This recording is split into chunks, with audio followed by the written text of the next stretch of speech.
তোমরা সবাই কেমন আছো? আশা করি সবাই ভালো আছো।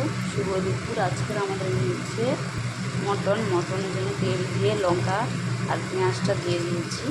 এখানে আলুগুলা ভেজে তুলে রেখেছি। দিয়ে দিচ্ছি টমেটো, এরপর দিয়ে দেবো আদা রসুন পেস্ট। দিয়ে দিলাম আদা রসুনের পেস্ট, লঙ্কাগুলি, হলুদ গুঁড়া সব কিছু দিয়ে গ্রেভিটা করে নেওয়া হয়েছে। মশলা থেকে তেলটা বেরিয়ে গেছে, এরপর মাংসটা দিয়ে দেবো।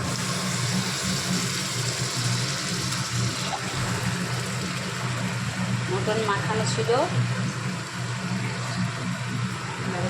মটনটা কষাতে দিয়েছি।